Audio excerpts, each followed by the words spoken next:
Hello everyone, welcome to Dakshna e-classroom program. So up to last class we finished rectilinear motion for non-uniformly accelerated case or non-uniformly accelerated motion. तो total में अगर देखा जाए तो अपन ने motion क्या कहाँ से कैसे पूरा वो समझा, rest motion, terminology for motion, speed, velocity, displacement, distance, acceleration, different types and solving problem वगैरह वगैरह, uniformly accelerated motion, 4 equation of motion, application of them and then non-uniformly accelerated motion और उन पे based problem and application. तो यहाँ तक अब अपन basically rectilinear motion में finish कर चुके हैं. इसमें एक और बहुत important part आता है, that is dealing with the graphs. So it's all about basically graphs in motion in 1D. तो इसमें थोड़ा सा, क्योंकि अभी तक आपने ग्राफ्स के बारे में ज़्यादा पढ़ा नहीं है, so I will try to cover everything कि जहां आपको अगर ग्राफ्स के बारे में कुछ भी जानकारी ज़्यादा नहीं है, अगर थोड़ा बहुत भी आपको जो भी इंफॉर्मेशन है, like even if you don't know anything, then still how can you deal with all graphs given in this chapter. Another important thing I am going to tell you about this is that actually में graphs बहुत सारे type के होते हैं. वो आपको mathematics में detail में एक्सप्लेन भी किया जाएगा. हर एक तरह के ग्राफ ड्रॉ करना, पैराबोला, एलिप्स, हाइपरबोला वगैरह, circle, everything like will be taught to you in mathematics. तो मैं जो यहाँ पे ग्राफ और इक्वेशंस समझाने वाला हूँ वो ओनली वो होंगे जो आपको अभी जरूरत पड़ेगी और जो नॉर्मली हमें इस चैप्टर में जरूरत पड़ती है. I will just deal with that part. बाकी ये है कि अगर आपको और ज्यादा डिटेल में जरूरत पड़ेगी तो उस टाइम तक आप मैथमेटिक्स में पढ़ लोगे, so you will not have problem. तो जो ग्राफ्स में आता है एक्चुअली में इस चैप्टर में, वो like these are 4 main important points like graph के बारे में. एक तो क्या है कि जो स्टैंडर्ड ग्राफ्स हैं वो क्या हैं, उनकी इक्वेशन और कैसे लिखते हैं और क्या उनका मतलब है, वो अपन को समझना. So I will talk about that part. Next is interpretation of graphs. मतलब इसका ये होता है कि अगर आपको कोई भी velocity time, position time, acceleration time graph अगर दिया गया है तो उस ग्राफ को देख करके आप किसी पार्टिकल के मोशन के बारे में क्या क्या जानकारी निकाल सकते हैं, एक्सट्रैक्ट कर सकते हैं उस ग्राफ से. तो that is basically interpretation means understanding the graph. तो मतलब ग्राफ्स को देख करके आप क्या उसके बारे में जानकारी समझ सकते हैं जिस पार्टिकल के मोशन का ग्राफ को दिया गया है. So that is about second point. Next is drawing a graph. तो इसमें रहता है कि कभी कभी क्या होता है कि आपको एक practical real life situation describe कर दी जाएगी कि एक पार्टिकल को मैंने छत से या कुछ एच हाइट के टावर से मैंने ऊपर थ्रो किया. तो अब उसमें आपको पूछ लिया जाएगा draw its velocity time graph, draw its position time graph, draw it's acceleration time graph. तो मतलब ये जस्ट वन एग्जांपल है कि कोई सा भी कैसी भी सिचुएशन अगर आपको दे दी जाती है, remember right now I'm limiting my all discussion only for rectilinear motion. तो जो भी केसेस मेरे होंगे वो सब rectilinear motion के बेस्ड ही होंगे, उससे आउटसाइड अभी अपन नहीं जाएंगे. ओके, तो मतलब ये था कि ड्राइंग ए ग्राफ मतलब कि कोई अगर आपको एक ऐसी सिचुएशन दे रखी है जो कि अपन रेक्टिलिनियर मोशन में स्टडी करते हैं, तो उस सिचुएशन के लिए अब आपको बहुत सारे ग्राफ पूछे जा सकते हैं कि आप ये ड्रॉ करो, वो ड्रॉ करो, या इसका ग्राफ कैसा होगा, उसका ग्राफ. तो वो सब अपन कैसे ड्रॉ कर सकते हैं, है ना. नेक्स्ट है कन्वर्जन ऑफ ग्राफ्स. तो कभी कभी क्या होता है जो आपके प्रॉब्लम्स पूछे जाते हैं उसमें कि एक आपको ग्राफ दे दिया गया है, जैसे मान चलो आपको डिस्प्लेसमेंट टाइम ग्राफ दे दिया जाता है और वहां से उस ग्राफ से आपको पूछा जाएगा find its acceleration time graph, find its velocity time graph and vice versa or any other graph also. So ये जो 4 points हैं जो कि आपको like काफी जरूरत पड़ती है इसमें, और like it's very important actually and very helpful. And another thing is if you just pay attention properly and listen it carefully, आप थोड़ा ध्यान से समझने की कोशिश करोगे, then I hope you will not have any problem in all these 4 points after going through this lecture or the video lecture that is covering all this part. So let's continue without wasting any time. So अभी अपन देखते हैं कि graphs, तो मतलब जो graphs अपन इसमें deal करने वाले हैं वो मेन ग्राफ्स हैं. एक equation straight line and another is parabola, है ना. तो ये दोनों ग्राफ्स क्या हैं, दोनों की इक्वेशन क्या होती है, वो सब अपन समझते हैं. तो पहले अपन स्टार्ट करते हैं ग्राफ से. तो ग्राफ्स जो हमें काम आते हैं और जो हम इस चैप्टर में पढ़ते हैं बेसिकली, उनमें 2 आते हैं अपने बेसिकली, एक straight line and second is parabola. तो इन दोनों का पहले क्या है कि एक इनकी जो जरूरत पड़ती है वो होती है, इंपॉर्टेंट पॉइंट इज इक्वेशन। मतलब ये है, ये मेरे पास एक पैराबोला है, मतलब ये आपको एक ग्राफ दे रखा है ना, एक्स वाई कोऑर्डिनेट का एक रिलेशन है जो इस तरह का कर्व है। इस शेप को, इस ज्योमेट्री को हम मैथमेटिक्स में पैराबोला बोलते हैं। ओके, इक्वेशन क्या है बेसिकली, इसी ये जो दिख रहा है ना उसका एक मैथमेटिकल एक्सप्रेशन इज इक्वेशन। मतलब कि आपको ये ना दिख दिया जाए, सही ना, मैं एक्स और वाई में कुछ रिलेशन दे दूं आपको, तो वहां उस रिलेशन को देख करके भी आपके दिमाग में यही इमेज बननी चाहिए, okay this relation is about parabola. Next point is that कि ये पैराबोला बहुत सारे टाइप का हो सकता है, ऐसा हो सकता है, ऐसा हो सकता है पैराबोला, इस तरह का हो सकता है पैराबोला। तो ये सब पैराबोला क्या है, इन सब में अंतर क्या है, इसका मतलब क्या है, ये सब चीजें आप एक इक्वेशन, एक mathematical relation between X and Y coordinate में देख करके कैसे पता लगा सकते हैं, वो अभी अपन यहाँ समझेंगे। तो इक्वेशन क्या है बेसिकली, जो अपना एक ग्राफ होता है, एक कर्वेचर होता है, एक कर्व होता है, उसका एक मैथमेटिकल एक्सप्रेशन।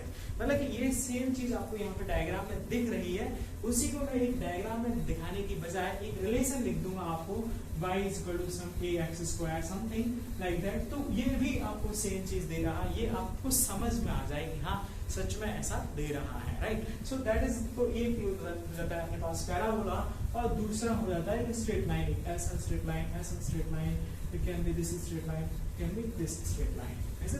तो ये अपन बेसिकली स्ट्रेट लाइन और पैराबोला के बारे में इसमें अभी हम समझने वाले हैं। Okay, so let's continue with first, that is straight line graph.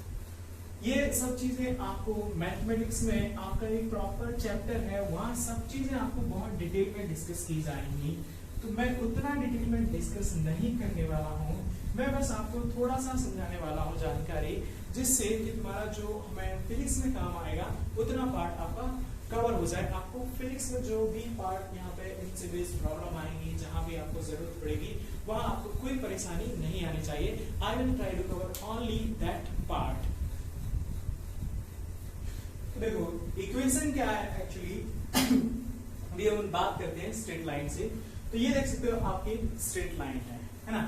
तो यहाँ पे क्या है, एक ये कोऑर्डिनेट पॉइंट लाई कर रहा है, जिसके कोऑर्डिनेट क्या है x1, y1। एक ये पॉइंट लाई कर रहा है इस लाइन पर, इसके कोऑर्डिनेट है x2, y2। ऐसे अगर मैं यहाँ पे एक पॉइंट ले लेता हूँ x3, y3, तो ये देख सकते हो कि ये पॉइंट इस लाइन पे लाई नहीं कर रहा है, सही ना। तो इसमें इस पॉइंट पे क्या होगा, बहुत सारे पॉइंट लाई कर रहे होंगे। तो जो इक्वेशन है बेसिकली, ये तो ये जो ग्राफ है, इसको हम जनरली ग्राफ्स बोलते हैं बेसिकली। तो ये एक स्ट्रेट लाइन है ना। तो इसका जो मैथमेटिकल इक्वेशन क्या है बेसिकली, कि इसी का जो x और y, एक मैं जनरल पॉइंट ले लूं x, y, तो हर एक वो पॉइंट जो इस लाइन पे लाई करेगा, मैं उस हर पॉइंट को x, y कोऑर्डिनेट से रिप्रेजेंट कर सकता हूं।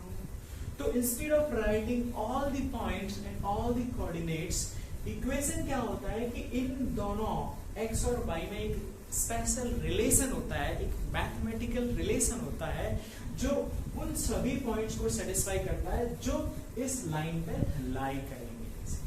तो यहाँ पे ऐसे समझ सकते हो कि it is a mathematical relation between x and y और z may be sometimes depending on if it is in 3D which represent the same graph, जो इसी ग्राफ को एक मैथमेटिकल फॉर्म में रिप्रेजेंट करता है। दूसरा, उसको मैं समझाने के पर्पज से या समझने के पर्पज से हम इसको इस तरह से बोल सकते हैं कि जो इक्वेशन है ना इस स्ट्रेट लाइन की, वो एक मैथमेटिकल रिलेशन है x और y, जनरल पॉइंट और coordinate of any general point on this line.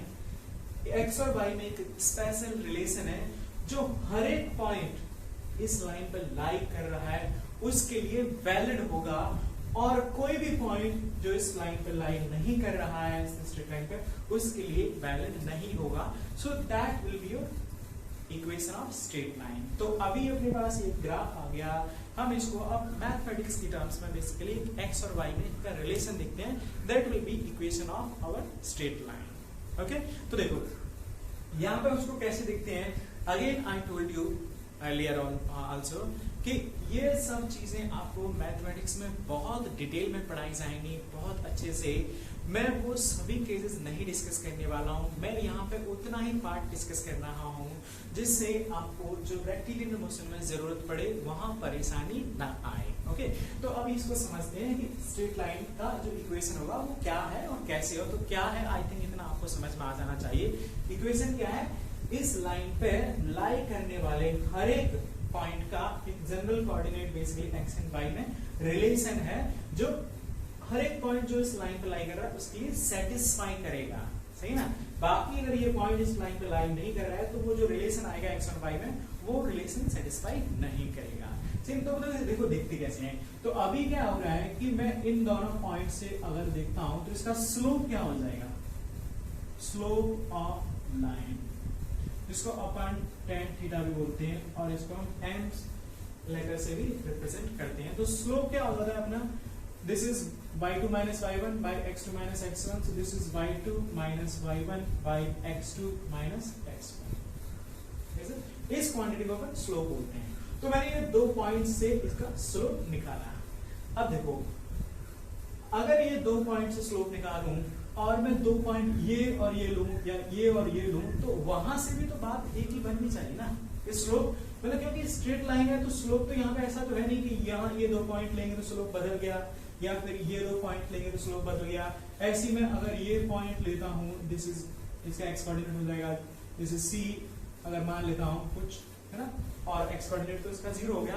तो ये पॉइंट लो या और ये पॉइंट लो, वहां से भी स्लोप तो बराबर आना चाहिए कि नहीं। Do you understanding that logically, क्योंकि ये स्ट्रेट लाइन है तो इसका जो थीटा है स्ट्रेट लाइन है तो इसका जो एंगल है वो मैं यहाँ इन दोनों पॉइंट से निकालूं या इन दोनों पॉइंट से निकालूं या इन दोनों पॉइंट से निकालूं, हर एक से जो tan थीटा है जो स्लोप है इसका वो तो बराबर आना चाहिए, सही है ना। तो मैं यही स्लोप को slope in the form of these 2 points I can write slope of same line can also be written as tan theta is equal to m equal to what, this y coordinate y minus c, यहां से देखता हूं तो y minus c और ये कितना है x minus 0, ये भी सेम होना चाहिए। और इसका मतलब क्या होगा, ये लेट्स से अगर मैं इसको इक्वेशन 1 लेता हूँ इसको रिलेशन 2 ले लेता हूँ तो ये दोनों बराबर होने चाहिए कि नहीं होने चाहिए, है ना। तो मैं कभी कभी अपन इसको x2 y2 की टर्म्स में भी लिख सकते हैं। हम डायरेक्टली अगर m दे रखा है तो हम m की टर्म्स में लिख सकते हैं। जनरली हमें ये आसान लगता है और कई बार m ही दे रखा होता है तो हम m की टर्म्स में लिखते हैं इसको। तो देखो अब इसका मतलब क्या हो गया, ये रिलेशन मतलब दिस इज सेम। तो अगर m की टर्म्स में लिखना चाहूँ तो इसी को रीअरेंज कर देता हूँ। तो इसमें से क्या आ जाएगा मेरे पास, देखो दिस मल्टीप्लाई कर देता हूं तो y minus C equal to what, mx, और सॉल्व करके ये रीअरेंज करें y is equal to mx plus c। This is one of the standard form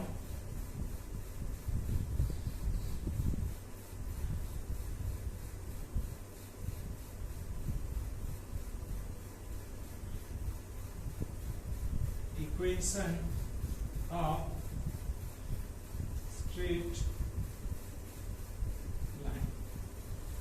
straight line की एक स्टैंडर्ड जो कि अपन को काफी यूज होती है। तो y equal to mx plus c, मतलब पॉइंट ये है कि अगर आपके पास कोई सी भी जनरल इक्वेशन जनरल ये है इसके लिए भी आप लिख सकते हो y equal to mx plus c। यहाँ पर ये ध्यान रखो कि जो c है, c अपन बोलते हैं इसको y इंटरसेप्ट, इसका मतलब होता है c वो कोऑर्डिनेट है जहां पे आपकी लाइन y एक्सिस को कट करेगी, दैट इज जो c।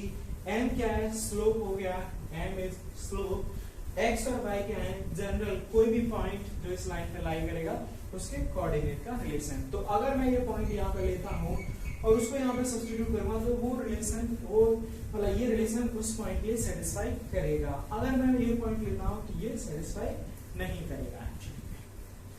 Is it clear? So this is basically, अब देखो डिपेंडिंग ऑन कि अगर ये स्लोप पॉजिटिव है तो m की वैल्यू आपकी पॉजिटिव हो जाएगी। यहाँ पे जैसे देख सकते हो यहाँ पे क्या होगा, स्ट्रेट लाइन डाउनवर्ड है, डिक्रीजिंग है, तो जहाँ पे देख सकते हैं स्लोप नेगेटिव है तो कुछ इस तरह का आ जाएगा। यहाँ पे स्लोप 0 है तो डेफिनेटली 0 हो जाएगी।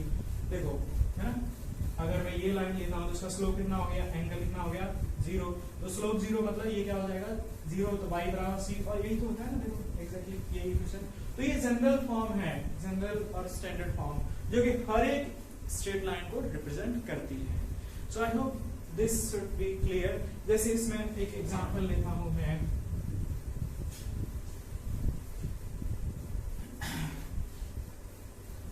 मेरे को एक ये इक्वेशन लाइक स्ट्रेट लाइन है दिस, इसका इंटरसेप्ट मैं ले लेता हूँ लेट्स से 0,3, और ये कोई भी पॉइंट लेता हूँ मैं, दिस इज 3,6 है। तो देखो अभी इसका मेरे को ये पॉइंट ले लिया मैंने x, y जनरल। तो अभी इसको मेरे को अगर इक्वेशन चाहिए इस लाइन का, तो देखो मैं कैसे लिखूंगा, इस लाइन का पहले स्लोप निकाल सकता हूं m, तो ये आ जाएगा बाई 2 माइनस यहाँ से 6 minus 3 divided by x is 3, and that is equal to how much 1। Slope कितना आ गया 1, और अब क्या लिखूंगा सीधा y is equal to m x plus c, y m कितना आया स्लोप 1, तो x प्लस c कितना है 3, तो c की वैल्यू तो 3। तो this is your relation basically, ये आपकी एक इक्वेशन आ गई। Is it clear? अब देखो यहाँ पे मैं जैसे यहाँ पे कोई भी पॉइंट ले लेता हूँ, definitely let's consider this is my point 1,4, तो डेफिनेटली 1,4, 1 और ये 4 इस लाइन पे तो लाइक नहीं कर रहा है। अब देखते हैं कि ये क्या किस लिए सेटिस्फाई करेगा। तो x की वैल्यू यहाँ पे basically this will be satisfying actually, this point will be lying here only। तो मैं यहाँ पे ये ले लेता हूँ, ये 3 है और ये 1, ये पॉइंट हो जाएगा मेरा कुछ 1,6 है ना। तो वो पॉइंट एक्चुअली 1,4 यहाँ पर होगा और वो इस लाइन पर लाई करेगा। तो अब देखो 1,6 कोई यहाँ पर होगा, तो 1,6 तो यहाँ पे क्या होगा y equal to 6, x equal to 1 plus 3। You can see this is not satisfying, क्योंकि ये पॉइंट लाई नहीं कर रहा है। और आप ऐसे देख सकते हो कि आपने जनरल या रैंडम पॉइंट ले लिया, ये अब देखते हो कि ये पॉइंट इस लाइन पे लाई करेगा, तो अगर ये सेटिस्फाई कर रहा है तो लाई करेगा। जैसे मैंने कहा कि मैं पॉइंट ले लेता हूँ 1,4, तो मैं चेक करता हूँ 1,4, तो y बराबर 4, x बराबर 1 प्लस 3, 4 इक्वल टू 4, तो means yes this point is lying on the Is it clear? तो सिंपल अपने पास स्ट्रेट लाइन का इक्वेशन आ गया, that is equal to y is equal to mx plus c. Okay, and let me erase it. I hope you have noted it down.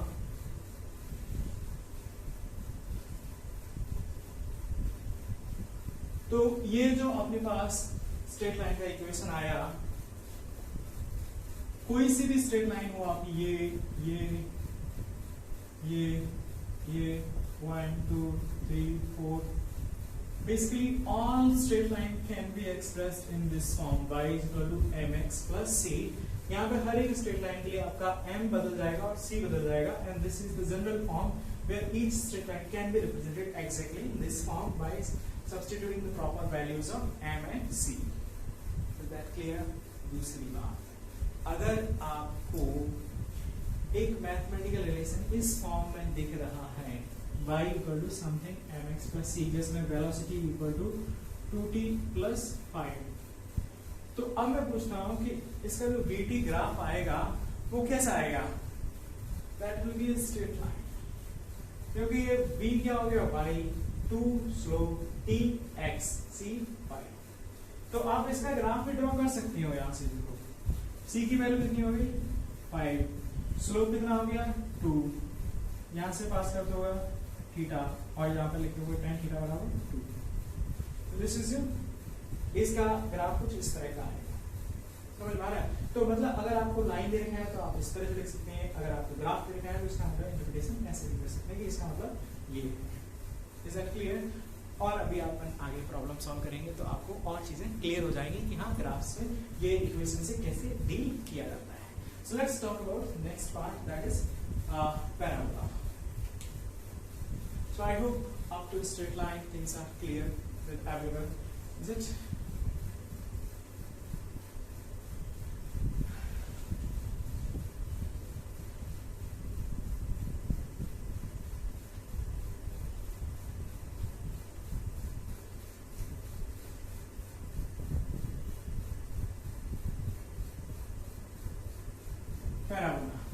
मैं इसको आपको थोड़ा अलग तरीके से समझाने की कोशिश करता हूँ so that you are understanding it properly, क्योंकि मैथमेटिक्स में अपन इसकी डेफिनेशन अलग तरीके से देखते हैं, but I am not going with that definition, I am just trying to explain you ये पैराबोला क्या है, कैसी ज्योमेट्री, जो आप समझ जाएं बेसिकली।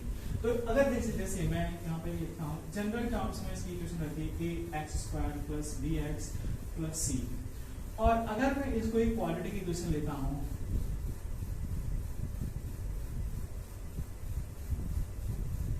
है ना, तो आपको ये भी पता होगा क्वाड्रेटिक इक्वेशन है तो इसके दो रूट्स होते हैं, दो रूट्स होते हैं, मतलब ये इक्वेशन एक्स एक्सिस को दो पॉइंट्स पे कट करती है, या तो इस तरह से कट करेगी या इस तरह से कट करेगी, कैसे भी कट कर सकती है, क्योंकि डेफिनेटली ये क्या है, स्ट्रेट लाइन नहीं है, तो एक कर्व होगा, कर्व इस तरह से है कि वो एक्स एक्सिस को दो पॉइंट पे कट कर रहा है, और ये दो पॉइंट पे कट करेगा कि नहीं करेगा वो अपन को शायद आपको मालूम होगा, आपने क्वाड्रेटिक इक्वेशन अगर पढ़ लिया है तो, नहीं पढ़ा है तो आपको स्ट्रेट लाइन मतलब मैथमेटिक्स में पढ़ा दिया जाएगा क्वाड्रेटिक इक्वेशन, तो आपको और चीजें अच्छे से एकदम क्लियर हो जाएंगी। तो ये क्वाड्रेटिक इक्वेशन है, इसके दो सॉल्यूशन होते हैं, एक्चुअली में वो डिपेंड करता है ए बी सी की वैल्यू पे कि इनका वैल्यू क्या है। एक डिस्क्रिमिनेंट अपन लिखते हैं b² - 4ac, if it is greater than 0 then it has two solution, equal to 0 then it has only one solution, less than 0 none of them is like real solution। तो वो सब चीजें आपको और डिटेल में mathematics में पढ़ा दी जाएंगी। So the point is that ये जो लाइन रिलेशन दिख रहा है आपको, ये एक स्टैंडर्ड इसको हम क्वाड्रेटिक इक्वेशन बोलते हैं। क्वाड्रेटिक इक्वेशन का मतलब यहाँ पे अगर जनरल टर्म्स में बात करूँ तो इसके दो सॉल्यूशन होते हैं, इट हैज टू सॉल्यूशन,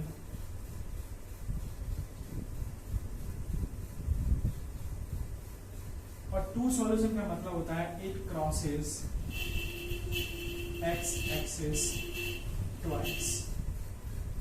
दो सॉल्यूशन का मतलब होता है कि एक्स एक्सिस को दो बार कट करेगी, तो दो बार कट ऐसे भी कर सकती है और इस तरह से भी कट कर सकता है, ये भी और ये भी। अब अपन को एग्जैक्टली ये समझना है कि ये इसका एग्जैक्टली ये वाला ग्राफ होगा या ये वाला ग्राफ होगा, वो अपन समझते हैं। दूसरी बात, इसको एक जनरल फॉर्म में या इजीएस्ट फॉर्म, एक स्टैंडर्ड फॉर्म में रिड्यूस करेंगे तो उसका ग्राफ क्या है और कैसे हम आइडेंटिफाई करेंगे कि इसका ग्राफ कैसा होता है। पॉइंट इज दैट आप ये जस्ट इमेजिन करो या आप समझ लो ये क्वाड्रेटिक इक्वेशन, इसी को अपन ये y और ये एक पैराबोला की जनरल फॉर्म होती है। पैराबोला का शेप ऐसा होता है, आप इसको ऐसे वेरीफाई कर सकते हो कि डेफिनेटली एक स्ट्रेट लाइन नहीं होगा, क्योंकि क्वाड्रेटिक है, चीजें लीनियरली वेरी नहीं करेंगी, तो इस तरह से वेरी करती हैं। और दूसरी चीज ये है कि दो बार एक्स एक्सिस को, क्योंकि depending on A B C value, अगर इसके दो सॉल्यूशन है तो इसका मतलब क्या होगा, ये एक्स एक्सिस को दो बार कट करेगा, और दो बार इस तरह से भी कट कर सकता है और इस तरह से भी कट कर सकता है। अब देखो ए बी सी की वैल्यू से हम एग्जैक्टली डिफरेंट आइडिया लगा सकते हैं कि इस तरह से कट करेगा या इस तरह से कट करेगा, क्योंकि आप देख सकते हो कि इस सिचुएशन में क्या हो रहा है, यहाँ पर इसका मैक्सिमा एग्जिस्ट कर रहा है और इस सिचुएशन में क्या हो रहा है, मिनिमा एग्जिस्ट कर रहा है। तो अब क्या करते हैं, हम ये देख लेते हैं कि इस रिलेशन के लिए हमारा फंक्शन का मैक्सिमा एग्जिस्ट करेगा या मिनिमा एग्जिस्ट करेगा, या उसकी कंडीशन अपन देख लेते हैं, उसके बेसिस पर बोल सकते हैं कि या तो कर्व ऐसा होगा या फिर कर्व ऐसा होगा। Clear up to here? देखो मैंने कहा, मैं जो मैथमेटिक्स वाली डेफिनेशन है हम उससे नहीं जा रहे हैं, हम इसको जो चीजें हमें आती हैं थोड़ी बहुत, हम उन चीजें कनेक्ट करके आपको समझाने की कोशिश कर रहे हैं। पॉइंट ये था कि जो जनरल फॉर्म में आप पैराबोला की इक्वेशन लोगे तो ये होती है एक्चुअली। अभी आपको मालूम नहीं है, but I am telling you that this is, just believe on it and you will study in mathematics in detail that is later, so you can verify at that time. So now this is the equation of parabola। अब अपन को connect करना है, इसका जो graph आता है वो actually में कुछ ऐसा आएगा या ऐसा आएगा, मतलब ये ऐसा भी हो जाता है, ऐसा भी हो जाता है, वो भी अपन हर एक केस में कैसा होगा वो सब देखेंगे। तो तरीका ये है कैसे समझने का कि हाँ, अगर मैं मान लेता हूँ कि इसके दो ही रूट्स हैं तो इसका मतलब होता है कि दो बार एक्सिस को कट करेगा तो इस तरह से कट करेगा या फिर इस तरह से कट करेगा, और वो एक रूट होता है तो इस तरह से कट करता है, मतलब एक्चुअली जस्ट टच करता है। तो इस तरह की चीजें वो ए बी सी पे डिपेंड करती हैं, तो क्वाड्रेटिक इक्वेशन में आई थिंक आपने पढ़ लिया होगा। तो अभी मेरे को जस्ट यहाँ पे ये आइडेंटिफाई करना है कि इस इक्वेशन का ग्राफ ऐसा होगा या ऐसा होगा, है ना। So let's do that. तो आई थिंक अभी आप कनेक्ट कर पा रहे हो कि वो मैं कहाँ से करने वाला हूँ, कैसे वेरीफाई करने वाला हूँ। The simple logic for that is maxima and minima, is it? Okay so मेरे पास इक्वेशन है y is equal to a x square bx plus c और इज इट। तो अभी तो मैं पहले ये देखता हूं कि ये जो इसका बेसिकली x एक्सिस को आई मीन लाइक स्लोप इसका 0 होगा वो कहां पर होगा, is it. So means slope dy by dx equal to 2ax plus b equal to 0.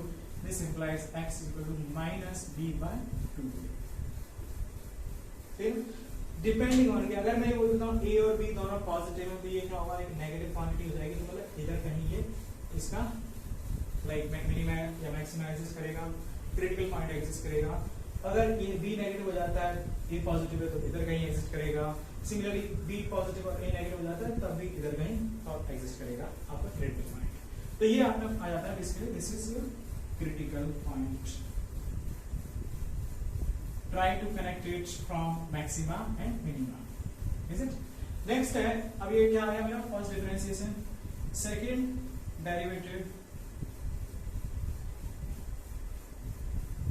तो वो क्या होगा, d2y by dx square that is equal to what, 2a। अब एक्चुअली में मैंने a के बारे में कुछ भी जानकारी आपको नहीं दी है ना। क्रिटिकल पॉइंट मेरा आ गया, डबल डिफरेंशिएशन मेरा 2a आ रहा है, means double differentiation bye double prime will be greater than 0 और less than 0 depends on the value of a। मतलब अगर मैं a को पॉजिटिव ले लेता हूं तो y डबल प्राइम क्या होगा, ग्रेटर देन 0 हो जाएगा। अगर a की वैल्यू नेगेटिव है तो यहाँ पर आप देख सकते हो a is greater than 0, this implies y double prime is greater than 0। तो अगर a ग्रेटर देन 0 है, y डबल प्राइम भी ग्रेटर देन 0 हो गया, तो इसका मतलब क्या हो गया, इस सिचुएशन में there will be minima. Similarly if a is less than 0, this implies y double prime is less than 0, this implies it will have maximum। ये आपको समझ में आया क्या? मेरा पॉइंट ये था, एक क्वाड्रेटिक इक्वेशन है, आपने मैथमेटिक्स में पढ़ ली है, तो इसका मतलब आपको यहाँ तक समझ में आना चाहिए कि ग्राफ कर्व होगा तो दो बार a b c की वैल्यू पे डिपेंडिंग ऑन दो बार एक्सिस को कट कर सकता है, ऐसे भी और ऐसे भी कट कर सकता है। पॉइंट ये था कि हमें एग्जैक्टली आइडेंटिफाई करना था कि ऐसा ग्राफ होगा या ऐसा ग्राफ होगा। उसको लॉजिकली अपन जान सकते हैं मैक्सिमा और मिनिमा से। अगर इस फंक्शन का मैक्सिमा है तो डेफिनेटली ग्राफ ऐसा लाई करेगा, अगर ये फंक्शन की मिनिमम वैल्यू एग्जिस्ट करती है तो ग्राफ अपना कुछ इस तरह का लाई करेगा। अब अपन ने क्या किया, डिफरेंशिएशन करके ये देखा कि स्लोप कहाँ पे 0 हो रहा है, तो वो अपने पास आ गया क्रिटिकल पॉइंट। देख रहे हैं क्रिटिकल पॉइंट, सेकंड डेरिवेटिव देखा, that is coming out to be 2a। Second derivative क्या है अपना, सीधा a की वैल्यू पे डिपेंड कर रहा है। मतलब अगर a ग्रेटर देन 0 है तो आपका y double prime greater than 0 हो जाएगा, a लेस देन 0 है तो y double prime less than 0 हो जाएगा। सो दिस ग्रेटर देन 0 और less than 0 is depending on the value of a। ठीक है ना।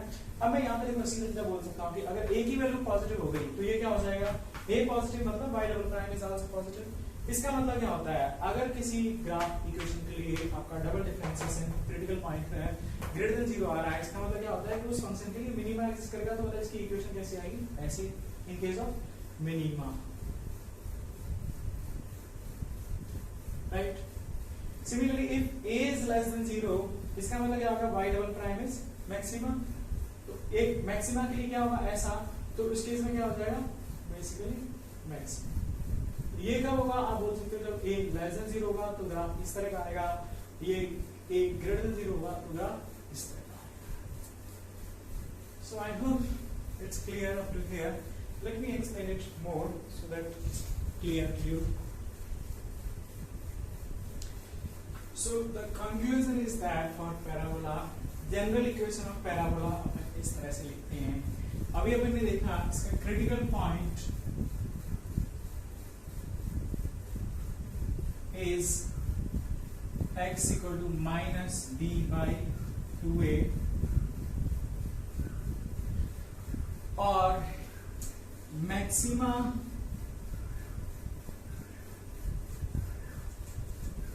minima means the function will have maxima or minima depends on the value of a, right? Next point is जो भी अगर maxima minima होगा तो वो अपन को ये तो समझ में आ गया इस पॉइंट पर होगा। मैक्सिमम और minimum value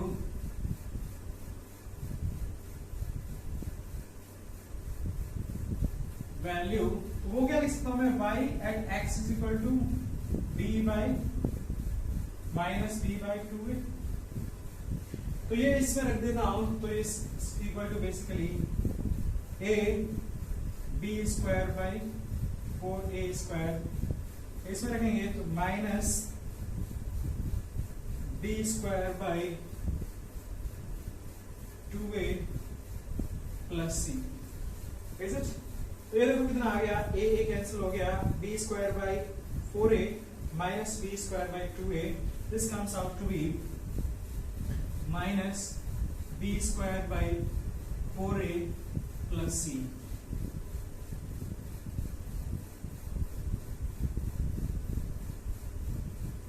Is it? Point is,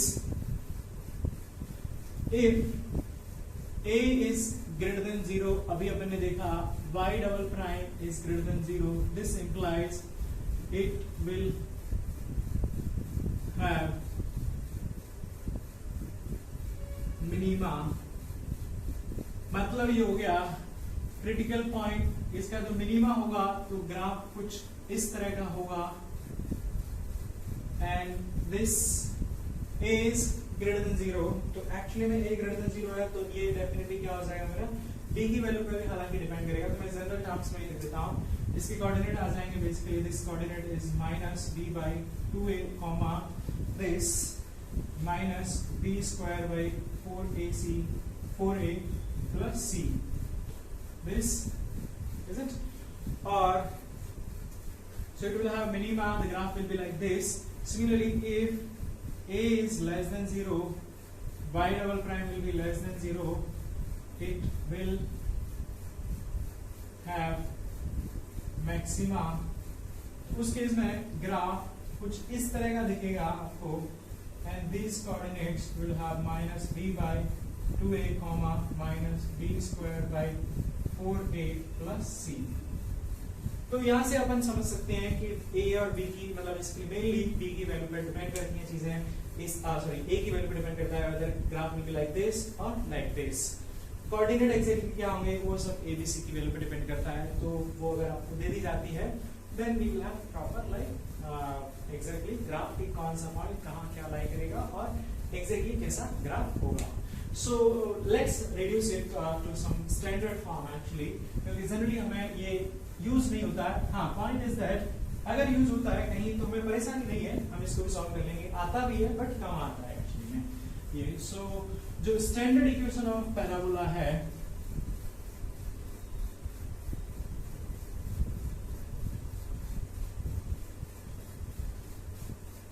standard equation of parabola वो हो जाता है हमारा y is equal to a X square. अब यहाँ पे देख सकते हो y prime is equal to 2ax equal to 0, this implies x equal to 0। तो मतलब क्रिटिकल पॉइंट कहाँ पर आ गया, 0 पर आ गया। और मैक्सिमा मिनिमा की वैल्यू भी इज इट क्रिटिकल पॉइंट 0 पे आ गया, तो मैक्सिमा मिनिमा कहाँ पर होगा, सो you can write y double prime is equal to 2a, is it? Definitely a की वैल्यू पे डिपेंड करेगा मैक्सिमा होगा या मिनिमा होगा, but the value of maxima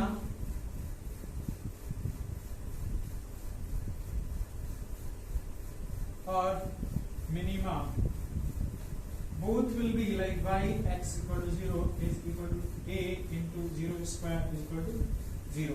तो मतलब वैल्यू मैक्सिमा मिनिमा है, दोनों ही केसेस में जीरो है। मतलब इसका ये रहता है एक्चुअली में कि इस केस के लिए जैसे जो ग्राफ होगा that will be either this, ये जीरो और दिस। तो क्या होगा, मैक्स इस केस में क्या होगा, ये मिनिमा हो गया वो भी जीरो है, इस केस में ये मैक्सिमा हो गया वो भी जीरो ही है। मैक्सिमम मिनिमम दोनों ही जीरो होगा, बस depending on the value of a. एक बार इस तरह का ग्राफ आ जाएगा, एक बार इस तरह का ग्राफ आ जाएगा। अभी हम कमेंट भी कर सकते हैं कि ऐसा आएगा कब आएगा, ऐसा कब आएगा। तो हमें पता है if I am taking let's example y is equal to -2x², तो यहाँ पे देख सकते हो a is equal to what, -2। इसका मतलब क्या हो गया, a की वैल्यू -2 है, तो इसका मतलब y double prime will be -2 less than 0, so it will have maxima. Maxima है तो इसका ग्राफ कैसा आएगा आप समझ सकते हो, मैक्सिमा है तो इसका graph it will be like this. तो this is y is equal to -2x²। Similarly, y is equal to 2x²। तो इजीली आप समझ सकते हो कि इसका ग्राफ कैसा आएगा, it will be like this, y is equal to 2x²। So I think अभी तक आप स्ट्रेट लाइन और पैराबोला में डिफरेंस करना आपको समझ में आ गया होगा। ये these are standard equation of parabola. जैसे तो y की मैक्सिमम मिनिमम वैल्यू हो रही है यहाँ पे एग्जिस्ट, ऐसे ही यहाँ पे एक और केस आ जाता है, let me erase it, so that is कभी कभी आपको यहाँ पे था इट्स क्वाड्रेटिक इन x और x² एक्चुअली में कभी कभी दे दिया था x इक्वल टू ay²।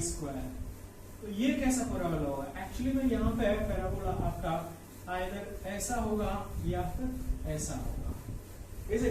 तो अब ये भी हम डिफरेंस कर सकते हैं कि कैसा होगा एग्जैक्टली यहाँ पर। तो यहाँ पे देखो either it will be like this और it will be like this, is it.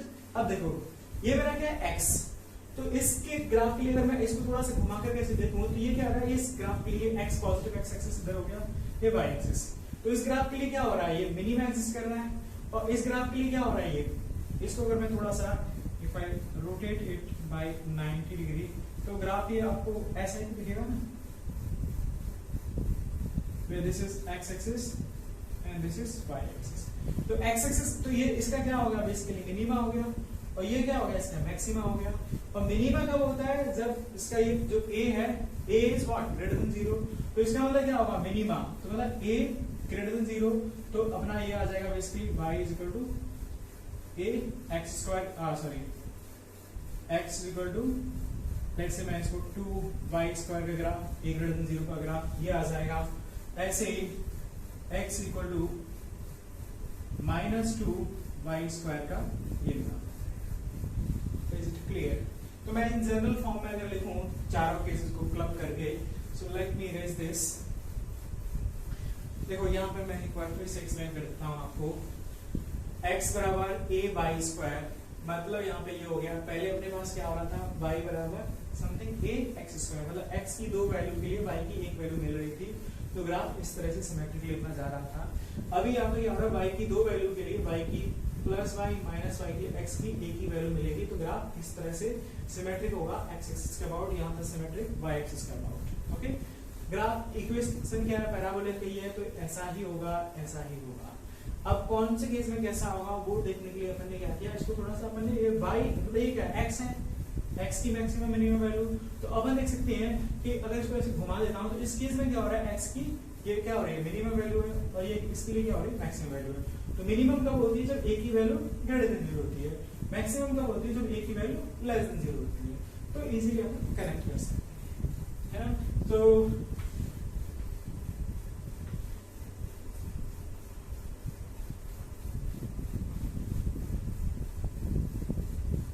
General form में अगर मैं चारों इक्वेशन को पैराबोला को एक साथ लिखता हूं, let me draw it here. देखो एक पैराबोला आपका ये हो गया another this one.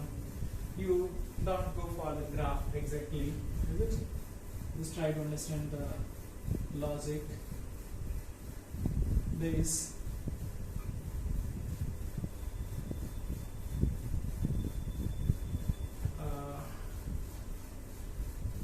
one,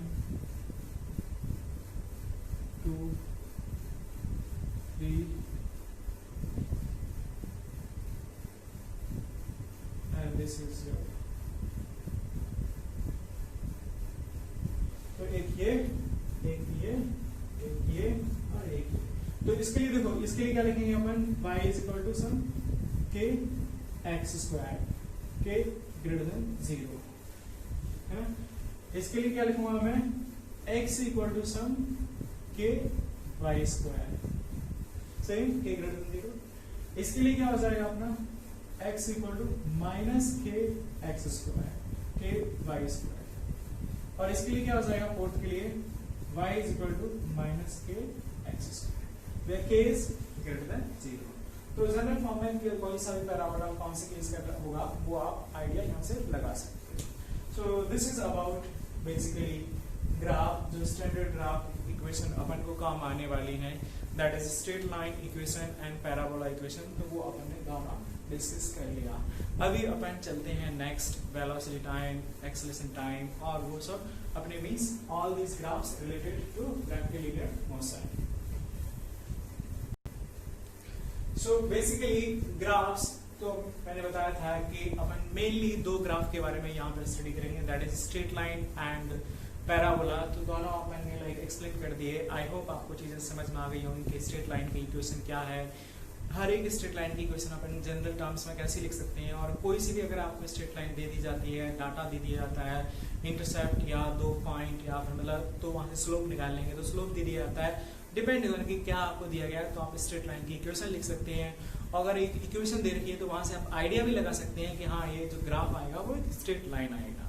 दूसरा केस था पैराबोला। तो पैराबोला एक जनरल फॉर्म में कैसा होता है वो अपन ने देखा, y बराबर a x square plus b x plus c, उसका वो पैराबोला ऐसा आएगा या डाउनवर्ड आएगा, वो भी अपन ने देखा, वो सब आइडिया भी हम लगा सकते हैं। तो that all depends on the value of a, कि ए ग्रेटर देन 0 है और लेस देन 0 है। फिर बाकी केसेस में भी मतलब लाइक अपन ने 4 टाइप के पैराबोला, इस तरह का, ऊपर ओपन, डाउनवर्ड ओपन, तो हर एक केस के लिए अपन जो स्टैंडर्ड इक्वेशन थी वो भी अपन ने देखी। तो that is all about this part basically. So graph we are done actually to here. Next is interpretation of graph. Actually all these things are little bit related, okay? तो इन सभी, now all these things will be, ये था अपना general terms में, now this all things will be related to only rectilinear motion part, okay? तो अभी there are few points about dealing with all these three parts actually. तो कुछ notes हैं, कुछ note, let me write those and let me explain to you.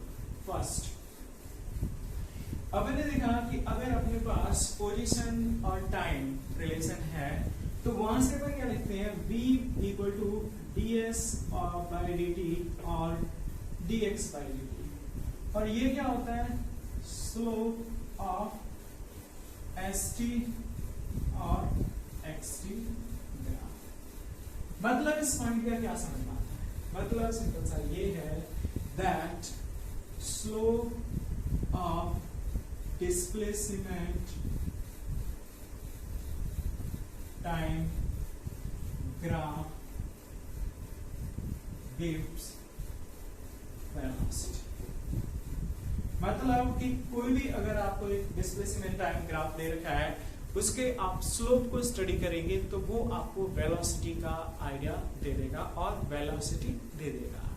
तो slope of displacement time graph gives you velocity. Next point, अब मैंने देखा a equal to what, dv by dt, इसको भी मैं क्या लिख सकता हूं, this is equal to slope of vt graph. What does it mean, this means slope of velocity time graph gives x। तो मतलब अगर आपको एक वेलोसिटी टाइम ग्राफ दे रखा है और उसके आप स्लोप को स्टडी करेंगे तो वो आपको उस पार्टिकल के मोशन के दौरान जो उसका एक्सीलरेशन है उसके बारे में जानकारी देता है. सो slope of VT graph gives you slope of velocity time graph gives you acceleration of that particle, gives acceleration of that particle. तीसरा पॉइंट यहीं से अगर मैं देखता हूं, देखो इसको मैं क्या लिख सकता हूं, dx equal to v into dt, और ये मेरा क्या एक फंक्शन है f and this is t, और फंक्शन क्या है मेरा वेलोसिटी. तो अगर आपको याद हो इसमें मैं लिमिट रख देता हूं, तो ये integration of function F T dt क्या होता है, this gives you area under this and this graph. मतलब ये हो गया this is actually area under bt graph and that is equal to what, displacement. तो इसका मतलब ये होता है area under velocity time graph gives displacement. Is it clear? क्योंकि यहाँ पे देखो आप समझ सकते हो वेलोसिटी को हम लिखते हैं ds by dt और dx by dt. ये क्वांटिटी को अगर मैथमेटिकली देखें तो ये क्या है हमारा स्लोप ऑफ st और xt ग्राफ. तो इसका मतलब हम बोल सकते हैं कि slope of displacement time graph क्या देगा आपको, वेलोसिटी. क्लियर?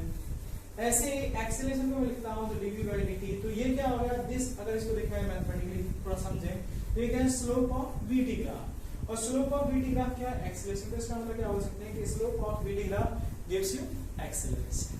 क्लियर? इसी को मैं रिअरेंज करके अगर देखता हूं तो dx को मैं लिख सकता हूं v dt इंटीग्रेशन. आपको समझ में आता है कि ये क्या है, this gives you area under this and this, तो area under v and t, और ये इधर के टर्म क्या आ रहा है, this is equal to what, displacement. तो इसका मतलब क्या आ गया, area under vt graphs is it gives you displacement.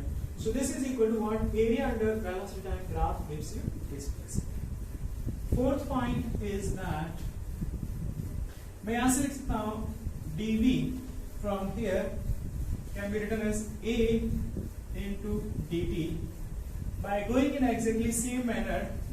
इसको मैं क्या लिखूंगा, this quantity is equal to what, this gives you area under 80 graph, और ये quantity area under 80 graph is giving you what, change in velocity, is it? So area under acceleration time graph gives change in velocity. तो ये चार point आपको clear होने चाहिए. Actually में यहाँ पे भी देखोगे तो ये भी आपको डिस्प्लेसमेंट देगा और बेसिकली इनिशियल फाइनल पोजीशन के बीच का दूरी, right? So this 4 point you must remember. Actually ये चारों पॉइंट्स बहुत ज्यादा जरूरी है बाकी इन सब चीजों को समझने के लिए, ड्रॉ करने के लिए और कन्वर्जन करने के लिए भी. तो ड्रॉ करने के लिए आपको एक कनेक्शन आना चाहिए कि किसका कैसे कनेक्शन है, और कन्वर्जन के लिए और मतलब मैथमेटिकल इक्वेशन है आपके पास तो उसको कैसे अपन ग्राफ में कन्वर्ट करते हैं वो अभी अपन ने ग्राफ वाले पार्ट में देख लिया. स्ट्रेट लाइन, पैराबोला, वो जनरली अपन को यूज होता है.